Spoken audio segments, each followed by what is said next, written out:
ఆధ్యాత్మిక భావనతో ప్రతి ఒక్కరూ ఉండాలని, భగవంతుని సేవలోనే ఆనందముందని శ్రీకాకుళం శాసనసభ్యులు గొండు శంకర్ అన్నారు.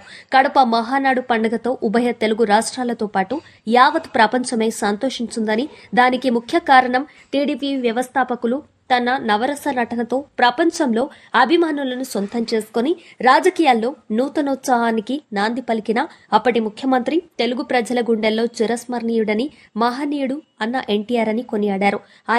ఆయన ఆలోచనకు రాష్ట్ర ముఖ్యమంత్రి నారా చంద్రబాబు నాయుడు సంక్షేమ పథకాలతో ముందుకెళ్తూ ప్రజల అభిమానాలు పొందారన్నారు.